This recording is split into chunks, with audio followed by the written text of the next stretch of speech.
It's live. Are we live? Yeah. Oh, yeah. All right. On wire. Welcome, everyone, to the Key Pass Collective. If you've seen Twitter, you know that our friend Jay Will Draft is under the weather, so he won't be joining us. So we have Totti pulling the strings behind the curtain. So if this sees the light of day, I think we'll be very lucky. But we also have a very special guest in addition to Totti. Our friend Zach, better known as Drafting for Upside, is joining us. First time, I think, right? First collabo? Oh, yeah. Yeah, it's been a long time coming. It has been. So welcome to the first, but hopefully not last, KPC. Yeah, it's great to be here. Finally talk some fantasy with you guys, even if just for a little bit before the waivers run tomorrow.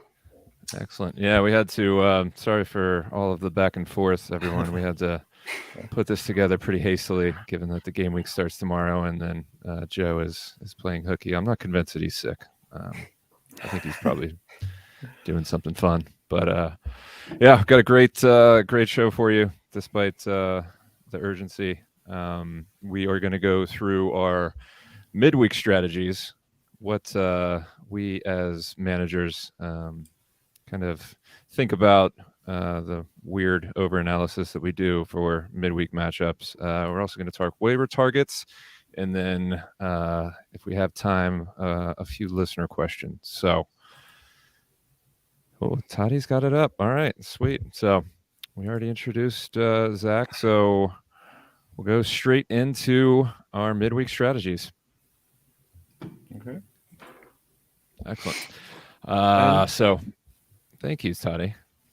I'm up first, so might sound pretty straightforward, but one of the things that I like to do first after the last game week ends, is to do a quick kind of cursory search of the last game week, just for the available players on my wire. So go into Fantrax, just put for the last game week and run the numbers, see who did well this past game week, see if they got decent matchups. Give it a sense check. Will this actually continue? Was it a one-off like Jacob Murphy, or is it actually sustainable? So that's and it gives you a good idea of who's actually on the wire. So that's one of the things that I like to do for midweek, or really any game week, to be honest. And then I like to also focus on not just kind of best available, but is there a really big need for a defender or a midfielder or a forward, and then just really tailor my my waiver targets based on then. It's no use just hoarding the top players on the wire if you're not going to use them. So if you just really focus on the positions you need, you can save yourself some headache and some time. And I put the last one here titled Spite / Shithousery. 'Tis the season for it, if there really is any. If you're isn't every season the season for shithousery? Yes, it is. And it's viable strategy throughout the season, but especially in the run-in, as you maybe have fallen off the title chase, but you still want to play spoiler. So I'm thinking more in terms of looking at your rivals' roster. Do they have a glaring need on the wire? Can you, I don't know, take their players that you know for a fact that they're going to want to take off the wire just out of spite? You don't need a second goalkeeper, but you know your rival does, so you take them. I am not certainly above that, but it can get a little out of hand. Totti, you remember that guy from my league a few years ago that would just spam the entire waiver wire and take every decent pick and then just churn them so that they weren't available. But we've gotten away from that. If your commissioner is worth his salt, he can stop that churn. And didn't he also? So he didn't just waiver them in or pick them up. He put them all on the bench so that you couldn't see the score. And then ended up only putting in the guys who who then got locked onto the lineup. So one by one, the players would appear on his lineup. Also, you still couldn't see the actual game week score. So yeah, how much of a shit house manager are you, Zach?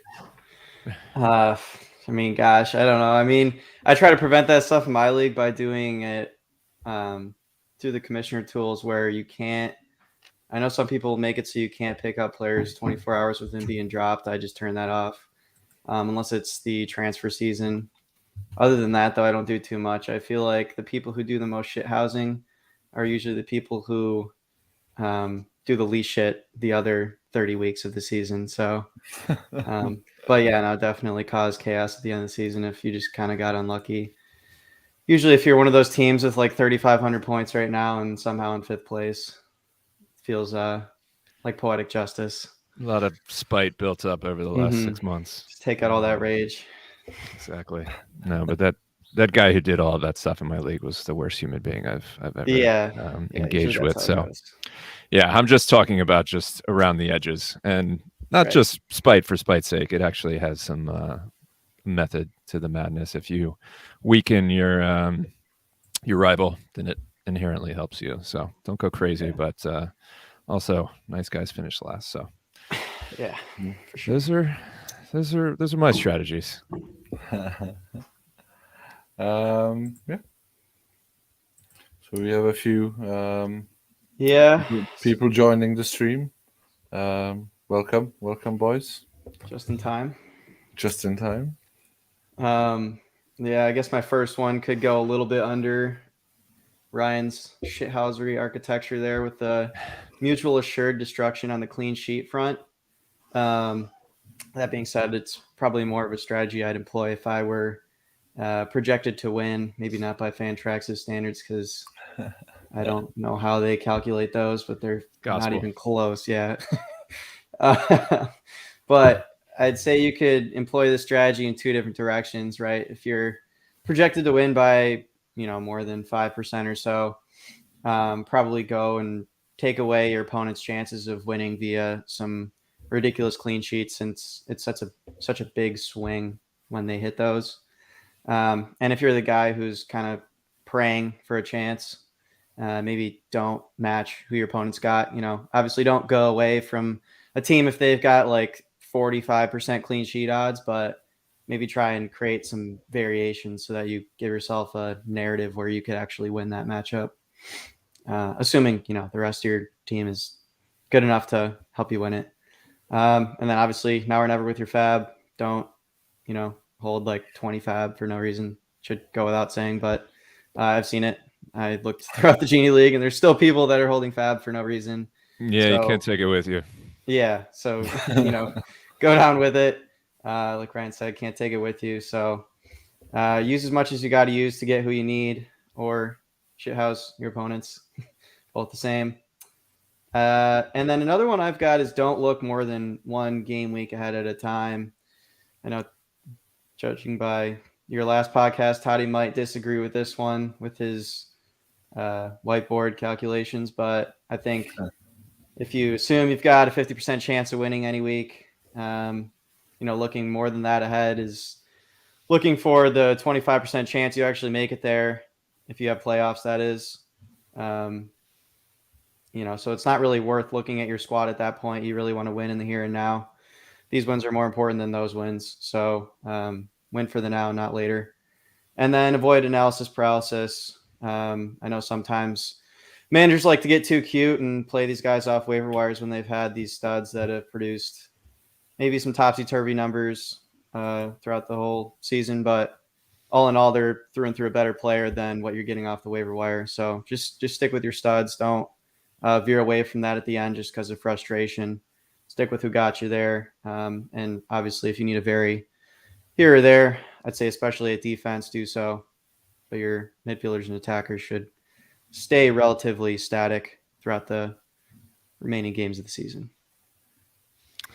Those are good ones. Real quick on the clean sheet mutual assured destruction. I like doing that if, especially if I have the same kind of team's defender that I know that ghosts a lot better than my opponents. So Mhm. if we do get the clean sheet, great. I know that we'll bank that. Plus, I'll get more points given that he ghosts better. Right. So I don't mind throwing out those defenders. And then otherwise, I like to just kind of see how the game week goes. And if it goes into the last day and I got a decent lead and I think his only differential is a defender that might get a clean sheet, then maybe I'll match that. But Right. yeah, it's tricky. And yeah, I think it really depends on where you are in the game week. But Yeah, I think those are good ones. this year, especially with how bad defenders have been, the clean sheets have been a bigger weight than ever in each matchup that you have.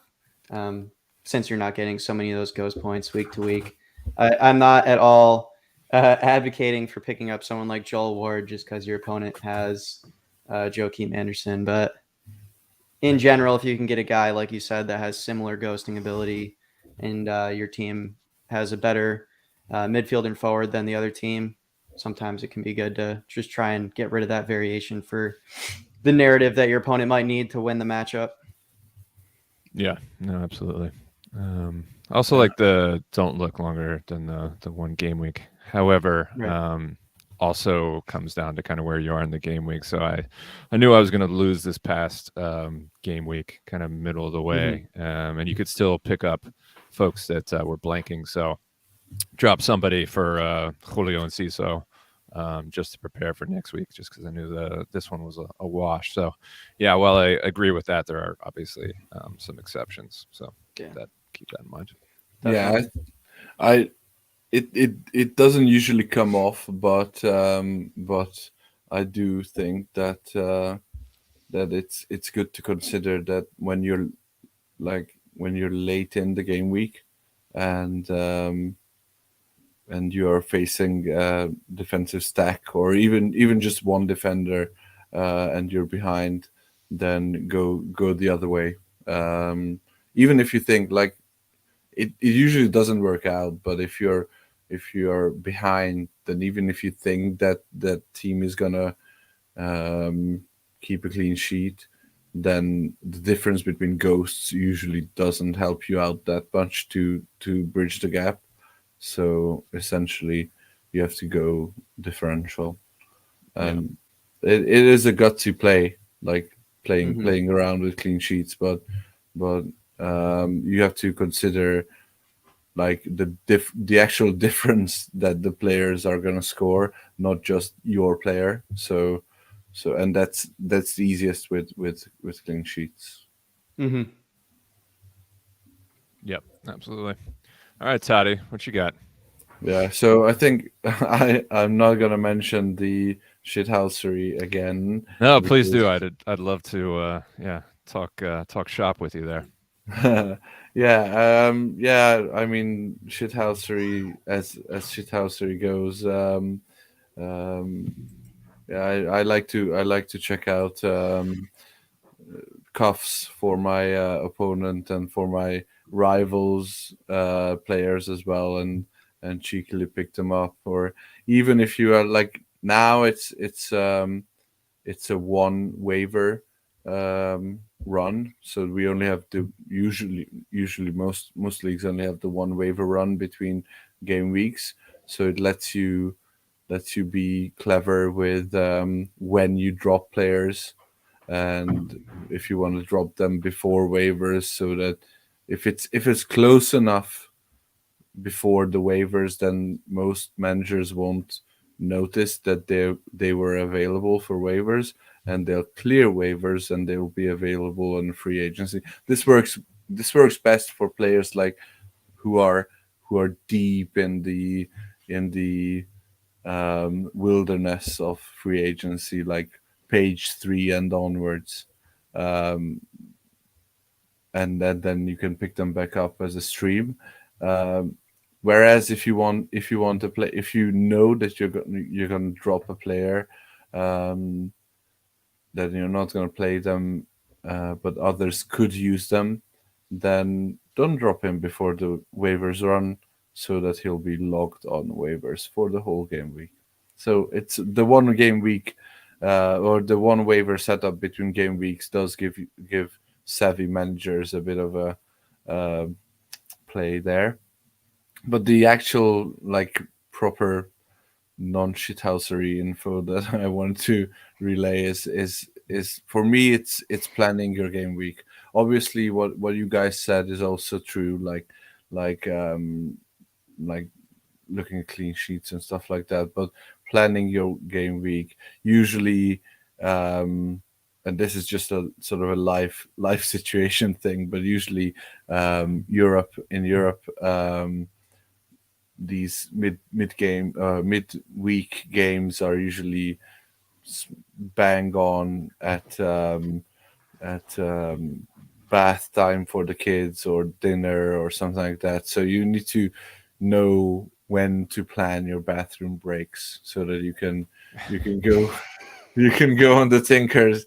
Whereas, like if you have a lineup announcement and you have no one, you don't want to mess up your one chance to get away from the family to tinker with your lineup. So you have got to plan for that. But also, like, really, you have to plan for when the decisions are gonna be for you. Obviously, you have a predicted lineup in your head with all your players, so you know where the weakest links in your fantasy team are and when their matchups are coming up. So you need to plan when you're actually making those decisions. And if I have time, I usually sort of try to simulate the free agency pool in my head. So I just want to have a look for when those decisions are going to be made, what is going to be available on free agency. Obviously, I have a look at some predicted starters and some high upside streamers as well. But what the free agency is gonna look like is essential so that you know that you have some wiggle room. It's essentially free agency at that point is your handcuff, and if there is nothing there, then you might need to bring the lineup decisions ahead because you'll be locked into a situation where you have to start Eric Dyer and they concede 6. And nobody wants that. That's a great point. That kind of gets back to what I was talking about in terms of like chronologically. If you know that you have a player that's kind of a differential on Thursday, but you're not entirely sure if they're going to start, you need to get some cover in one of the late Thursday games. If you don't, then you might need to move up one of your questionable decisions to someone who's starting on Tuesday or Wednesday. So Exactly. Yeah, absolutely. All right, waiver targets. Let's see who we're all looking for on the wire tomorrow. Zach. Yeah. So for those who are living under a rock, if Harry Wilson's still available, at if your whole league's under a rock, go and snag him. I know in my home league that has a little bit different scoring, he got like 25 something points. I know he got like 18 or so in standard scoring. I think there's a bit of a change in Fulham's strategy now that they don't have Mitro, where they can kind of go directly from the outside backs forward. Now they're doing a little bit more build-up play, and Harry Wilson's beneficiary of that, plus obviously set-piece opportunities if Andreas is not on there. So definitely get him. And I know they got a couple of dicey matchups approaching with away one at Villa, home against City, so probably not going to be playing him there. And then at Liverpool, who, not a great matchup on paper, but I think talent and opportunity are gonna kind of drive him for the future. And if you kind of just look at the landscape of waivers, there are not too many better options than him. Another one is Kelechi, and I know the accompanying image is slandering his name by putting Vardy in over him, but I think that he has a good shout getting the start up top. Was on penalties over the weekend. Put in a decent shift. I think he's got more in the tank, and he's actually Leicester's highest scoring points per 90 forward. And they do have a few. at like 13.5 to 14, I believe. So he's definitely one to keep an eye on for the future. Get him in. Again, 40% owned, not ideal, but for any of those leagues that he's still available, come and snatch him up. I normally wouldn't include a goalie, but he's just so absurd recently that he has to be mentioned. Sam John Stonewall Jackson, he is at 32%. He's averaging a clip of 17 points per game. I'm sure we can expect that to continue. Very projectable, I know, but they got some good matchups approaching. As I know, the community has kind of mentioned several times recently, so definitely snag him. Might help nuke one of your opponents' clean sheet defenders on Palace, whether they have a Joakim Anderson or Tyrick Mitchell, who's apparently Kenny Tete now. Definitely take a look his way. And you'll notice a trend with mine. I'm all in on Leicester, even though they're, not in great form.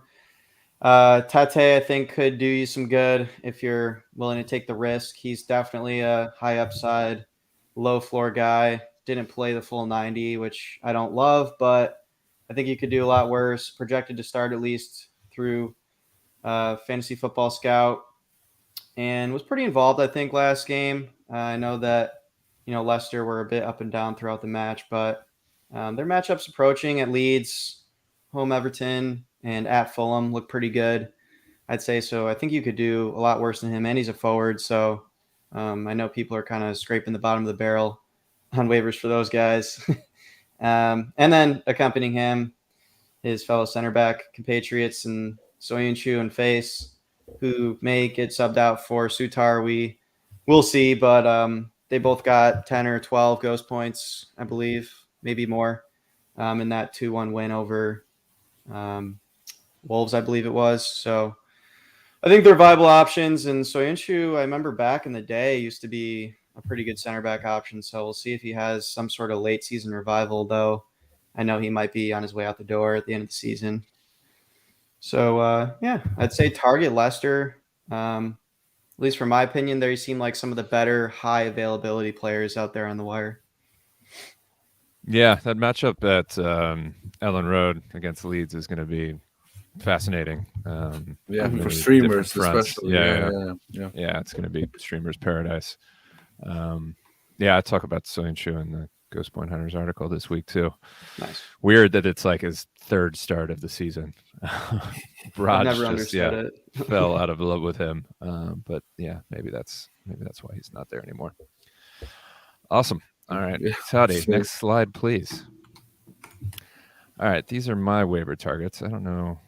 So is this the predicted? This is this is the scouts predicted Brighton lineup for those who will end up listening to this pod in an audio format. It's it has Enciso and Undav starting, Gross continuing at right back, and otherwise no surprises and no rest for the weary. So tough penalty shootout loss to Man United yesterday in the FA Cup. 120 minutes for most of the starters as well. Yeah, although I think Enciso at least got subbed off like 60, 70th minute, so he should be still somewhat fresh. At Forest, which is the best matchup you could think of other than hosting Forest. I like Enciso. Yeah, take your pick. Enciso was great last time out in the league versus Chelsea with that screamer, and he had a bunch of ghosts. So I picked him up this past week anywhere I could if I had the room. Undav got a lot of slander, at least from Brighton Twitter yesterday. Said he didn't play that well. I wasn't, unfortunately, I was on a plane, so I didn't get to see the match live. So I don't know if you guys disagree with that, but I just saw on Twitter that he was not his best day. But Welbeck went off injured, and I think Ferguson's still probably out. So I don't know how many options you're going to have up front. And given the matchup, Undav's probably a good shot as well. Michael Keane probably not available in a lot of your leagues. If he is, pick him up. I just dropped almost 20 ghost points on top of a clean sheet against Palace. So like his boy Tark, he's becoming kind of matchup proof. Felipe, he's actually siphoned some of Tark's points. Aerials, yeah. Tark's aerials. He had 12 of them over the weekend. So yeah, I think not too many left. At some point, I was checking. Tark's had 4 against his 8 or something like that. So that's definitely some alpha beta thing going on. Emasculating Tarkowski, yeah. Yeah, the former Burnley defenders just doing a dick measuring contest. Yeah, and they got Trippier banging balls in all game long coming up. So yeah, that's fair. Yeah, I'm playing against him for the trifecta, so yeah, pick him up. Yeah, speaking of picking up aerials, Felipe, sucking up every ghost point that he can. I slightly doubted him this past week, but he repaid the faith with I think 15 ghosties versus Liverpool. So at least he did. Yeah, he did, but not too many others. MGW did, I guess, too. But hosting a potentially weary Brighton, who will have a lot of the ball and be pumping in crosses and everything else. So he'll have a lot to do, even if they don't keep a clean sheet.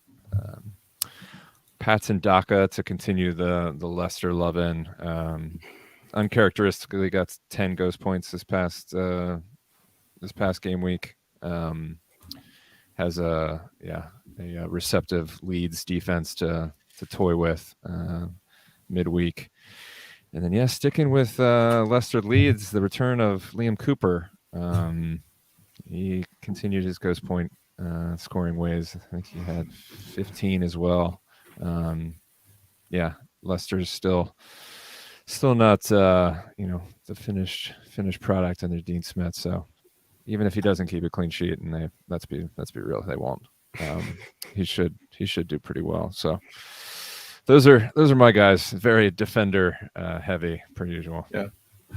Just want to caveat that based on today's press conferences, obviously, I think we are essentially suggesting start every Leicester attacker, whoever starts, because are we starting Vardy as well? Because neither of you mentioned Vardy. Yeah, I was just gonna say I'm out on Vardy. I can't. He's a trap. No I hope my opponent picks him up. So it's Daka, Iheanacho, Tete, Barnes, obviously KDH. Barnes going to be back? He is. Yep. He is KDH didn't start. He didn't start over the weekend, but still he put in a shift. He put in a shift. Did he come in for Vardy? He came on. I saw Vardy only did 45. Yeah. Mm-hmm. He came on at the half for Vardy, which was strange tactical setup. I think Vardy's got a knock was why he went out. So what about Tielemans? He dropped a second goose egg. I think it was a 3-pointer. And potentially Madison coming back and maybe KDH as well into the lineup means no more sets. Yeah, I'm out on Tielemans. Yeah, he had the Wolves game to impress, and everybody else scored well except for him. So I think the first goal was his fault too. Oh yeah, he gave that ball away for the first goal too. Yeah, that's pretty bad. Yeah. So we're dropping Tielemans. Yeah, I would. Yeah. Okay, and also just wanted to mention that it actually Liam Cooper and Max Waiver, neither of them trained today due to knocks. So that's something to monitor. Obviously, we're probably not going to get any more info until actual lineups or leaks are announced. But yeah, I think Cooper's upside is high enough so that you have to keep him. But Waiver started at left back and was very bad for Fantrax. I mean, so I'd probably drop him even with this potential injury coming up. For my streamers, I went projections heavy. I've Shocker. Yeah, shocker. I've put in our very own drafted thoughts tweet. One of my favorite tweets every week, the unwanted records tweet, and it essentially is the Alienassi Podence show by the end of the season. Those two guys just cannot catch a break.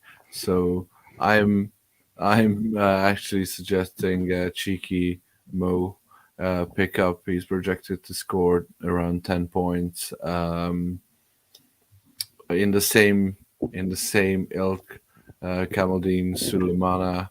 I know Ryan. He's burnt you Never again. far too many times to be able to give him a chance. But if he starts, I think he could do a job.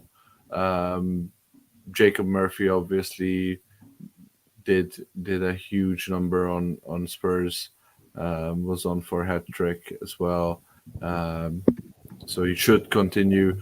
And also, Hal has already said that the ASM will not be available midweek, so there's no impediment to his starting. And the last one I wanted to mention, who has been projected to start for, I think for this midweek, it's his third time he's projected to start by our very own draft lad. So I think third time the charm. Arnaud Danjuma should get the nod. Another late game though, man. It's risky biz. Yeah, I mean, I picked up what's his name, Rothwell. No, I didn't go there, but I picked up Joe Rothwell last game week for Danjuma. So I think, yeah, I agree. Danjuma is there for anyone who has some Spurs cover, but probably the safest bet would be for those to pick him up who have Kulusevski, and just hope that he starts if Kulu doesn't. But I think he should score well if he does start. Are you starting any Spurs defenders after that monstrosity? I mean, you're going against Man United. You're at home. Looks like Bruno Fernandes is going to miss out. They're probably pretty weary after the FA Cup final as well. If you have, say, Porro or any of them. I mean, Porro, yeah, probably. I'm starting Porro just for the upside, but no center backs. Definitely no center back. I'd be tempted if Davies is back. Yeah, he's scoring well. He's on the tip of my tongue. Yeah, if he's at wing back. I think he'll get stuck at the left center back spot. Probably, yeah. So that'd be a tough one if he is. But yeah, decent cover in a later game if you need to. Yeah, if you're going for upside on Danjuma and chasing, and he doesn't start, then Davies is a good pivot. Yeah, because I don't think anyone will pick him up, since as he's been out for a while and it's a late game and they've just conceded 6, and even that was quite flattering. Right. So yeah, I think Davies is a good one to sort of have in the back of your mind to pick up. Yeah, who would have thought when you play a 4-back with 2 outside mids, you concede goals? I mean, that's why Stellini's on his way out. He's gone as well. Yeah. Yeah. Yeah, I'd have to go back and check what Ryan Mason did during his brief stint after the League Cup final. I'm trying to remember what formation he used, but yeah, I mean, they've got 13 wingbacks on the squad, so I'm sure he's going to use them in some capacity. So yeah. We'll get them humming. Yeah. Nice. Let's All get right. on to some listener questions, right? Yep. Hit us. This is the first one. Can you see it? Tom Husband. Yep. Yep. Old fireworm. Yep. All right. Have Puro and Bruno thinking of just using the former as cover if the BF's out. Yeah, I think that's a good shout. That's wise. Yeah. We saw the picture of Bruno in crutches, but who knows if his wife is in on some sort of shithousery. Could be a pump fake. So yeah, keep Poro as cover. I think that's a good shout. I think Tom also had a question on Twitter about who benefits from Bruno's absence. My just kind of initial inclination would be that maybe Eriksson slots into that role, and then it opens up Fred or McTominay coming into the midfield, or maybe a Sabitzer. Yeah. Yeah, Sabitzer has actually been playing as a number 10 lately, and he's been scoring well as well. So I think he will have a more pronounced role. I think Eriksson, as you said, will probably take over sets. But yeah, I expect Sabitzer to be a decent shout to score better than he usually does. Yeah, agreed. Would you go with him as backup for Danjuma over Ben Davies? I definitely prefer Sabitzer out of all of them. So maybe I'd have the other two as backup for him. Yeah. Ross Sparkley, man, I just can't take that level of cheekiness. Could Alvarez become one of the most valuable City players rest of season? I certainly think so. I moved him up pretty high in my rest of season rankings, based on that premise that given the number of games that they're going to play, and his flexibility, being able to play across the front three, that he'll get more playing time, and he was available and I think a lot of leagues the past couple of weeks, and still might be available in your league, given that he hasn't started in a while. So I don't expect him to play on Wednesday against Arsenal, but any game after that, I think he has a shot of getting a start. He usually scores well, so I would agree with that. I don't know what you guys think. I think it could likely depend on how they do against Arsenal this week. If they get the win, then that gives them some more room to make some moves. But I think Pep's going to be playing every game to win until that point. So yeah, I think I'm like, I'd love him to play. I think he's a good option, and he's a very good player, both for Fantrax and in real life. But I think Pep is just going to run Haaland into the ground. So I expect him to maybe come in for someone like Mahrez. But that's also impacted by Foden being back. So I'm not much higher on Alvarez than I had been for all season. Like, I think this season he is the number one high upside streamer. Obviously, by default, he needs to be rostered. I am a poor sod who rostered him for almost the whole season in one of my leagues. But it's a similar situation to last season's Tsimikas situation, where whenever he played, he dropped 20, 25 points, but then he didn't play for another 15 games. So every week you were considering dropping him, but then you looked at his Fantrax scores, and the last start he had was a monstrosity, and then you decided not to drop him. So it's a difficult one. What would be your over/under, Ryan, for rest of the season starts for Alvarez? I'd say 3 or 4, probably. maybe 3. I'd be comfortable saying he'll start 3. What are you, Zach? I think if you asked odds makers, it would be around 3. Yeah, And would you be over or under 3? I'd go under. I'd be right at 3. I don't think that's how over under works. But No, it's not. But I'll Three play the and a push. half. Yeah. okay, I've just added a ticker. That's something just for Zach as I welcome to the KPC pod.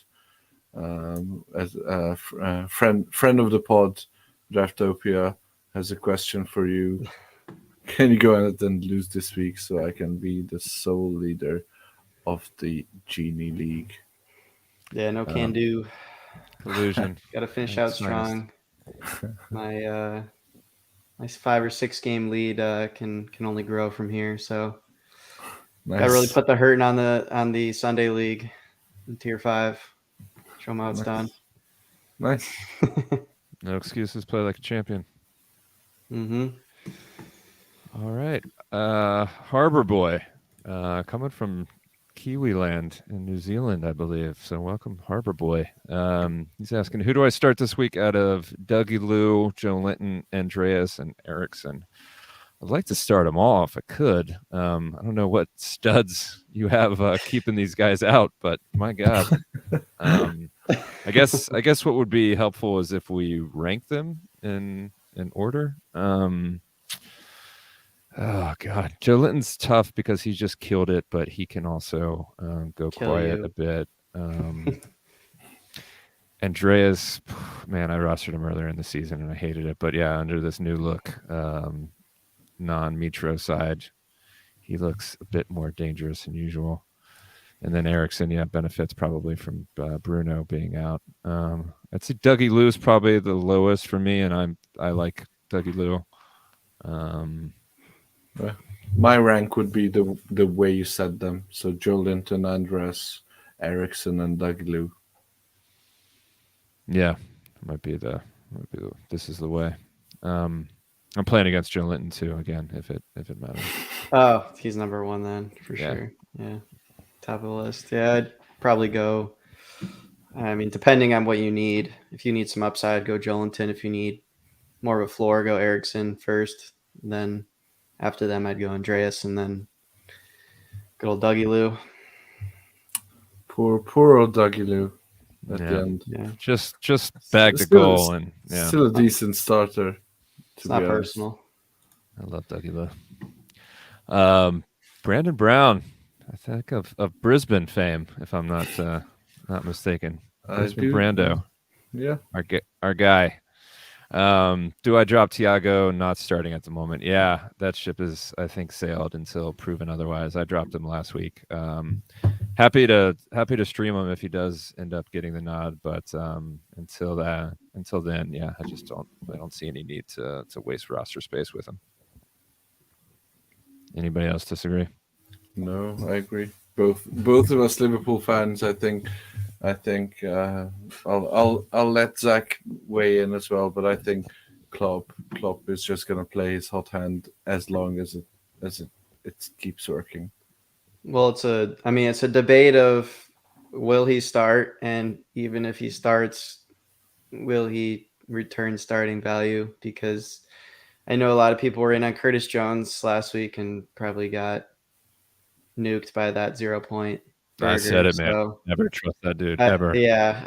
I saw that one written in the stars, so I veered far away from him. But I could see Thiago getting you your 10 points if he starts. It just doesn't, like you guys said, can stream him if he starts, but it's not worth holding onto the roster spot and forgoing something else. There's probably something better out there. Yep. Agreed. Well, there you have it.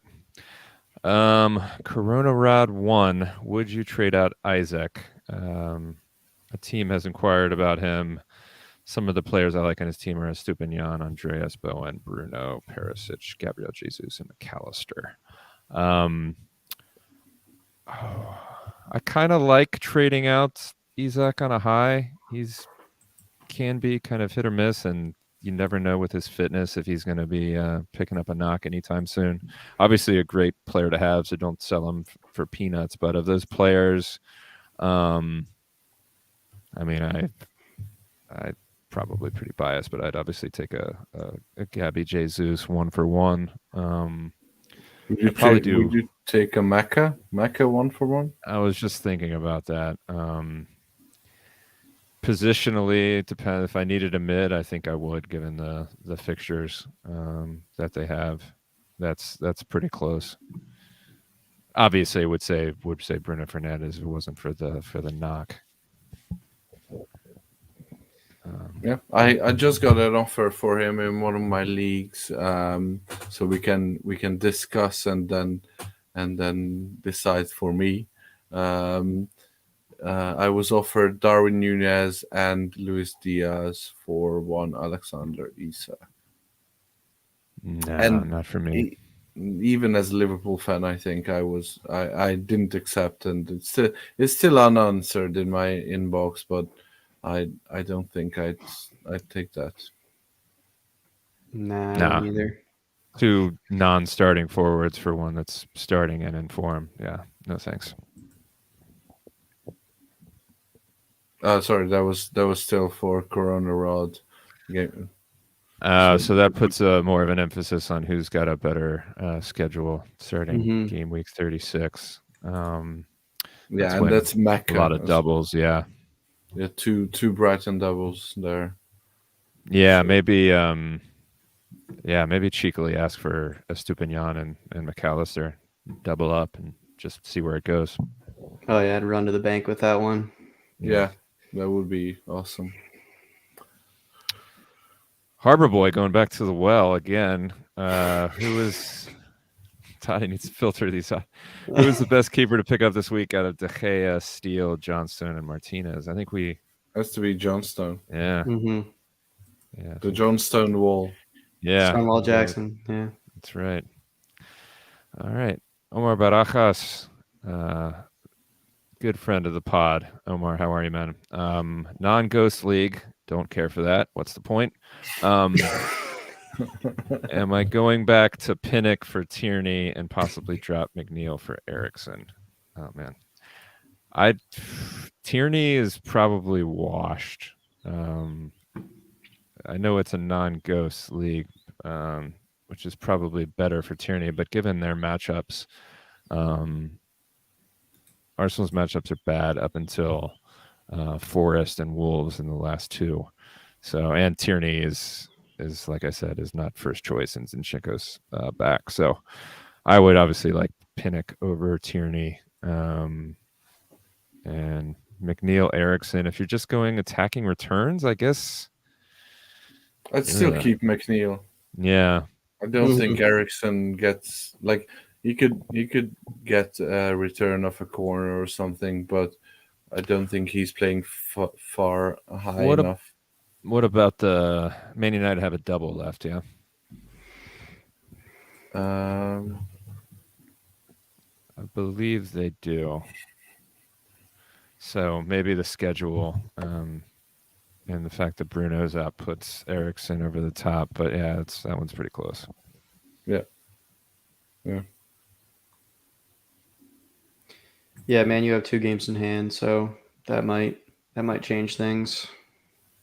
Yeah. All right. Any other listener questions that we haven't gotten to, Totti?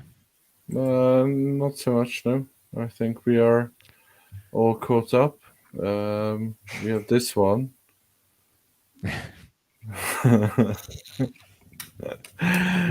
Yeah. Hey, it was a tough one, Can't win them all. Did Tom beat you in a cup final? No, it was someone else, but everyone loves bringing it up. So I mean, the ones are still raw. Exactly, you are getting you're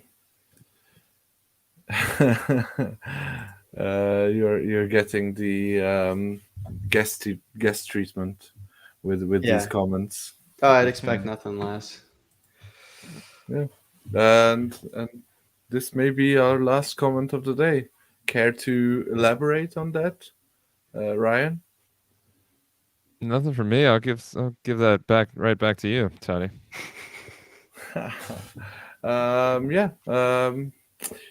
I think Genie is our go-to deep dark Twitter expert, but yeah, there's definitely some exciting stuff happening under the hood, behind the scenes, however you want to call it, with the Draft Society regarding some shuffling around of things and some new and exciting features that we are going to add to our portfolio in every sense of the word.